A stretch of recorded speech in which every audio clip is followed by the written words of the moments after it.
And obviously it's a couple of days old. It's actually from my neighbor.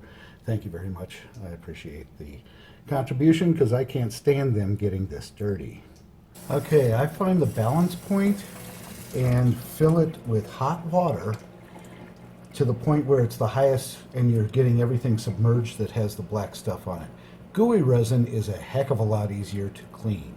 If you really look at it, there's a little bit of black up on this end, but it's perfectly serviceable and it's been used 100 times at least. You can kind of tell that. Anyway, taking the stem and just punching it through. Yeah, that's brown still, and this is absolutely horrid. If you look at it like that, yeah, that's stuck on stain. Okay, so let's do it a different way. Going with the exact same stem, I'm going to stick it back in. Now I'm going to add a little bit of the Mile High Cleaner. And when I say a little bit, that's 4 drops, maybe 5. I don't know. It's hard to tell.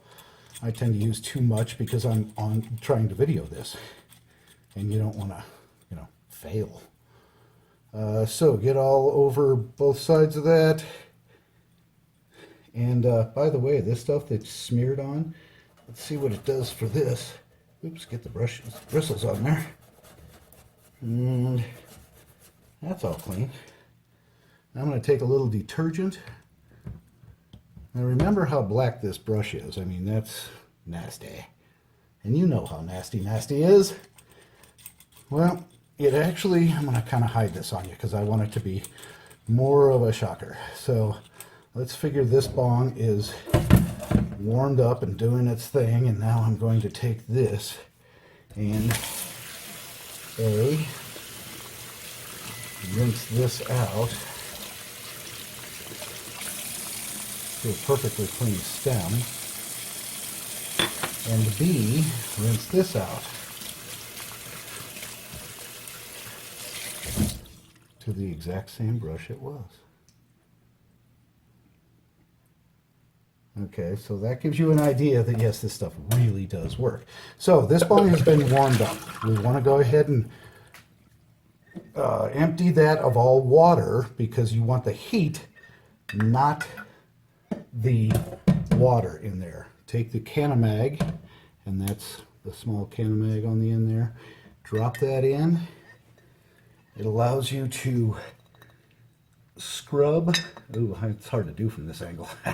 Anyway, getting it into that little reservoir in the bottom and up through the resin that's on the bong. And you do this quickly all the way through, not necessarily trying to scrub yet. You're distributing the product. It literally just takes that 20 drops or so. And if that's too close, let's go to this angle where maybe I can get a better angle on it. Anyway, yeah, I can actually. There we go. That's much easier on me. Okay. So that's scrubbed all the way through. Now I'm going to take a little bit of detergent again, because that's what we could clean everything with. And I go back and scrub that through. Yep, come back here, you. And as you go through, you can see that it's just taking this right off. I mean, it's gone. But you do have to go through all the motions. So scrub all through that. That isn't too much different than, say, the pan you would use for your roast. Right? That's not too much more work than that. So I think that's pretty much done. I could be wrong. I am going to grab the shuttle and bring it right out. I'm also going to take the bong brush and put it down in here because I know those little ice catchers can be a little bit of a pain. And I know there's enough product on there that's plenty. I'm also going to use the other end of the double-ended bong brush to just get that stem area. Okay. Now, really, was that too much longer than doing a pot or pan?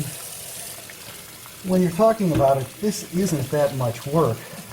And the benefit from having a perfectly clean bong is amazing. Now this took me a couple of minutes because I was doing odd angles and trying to show you.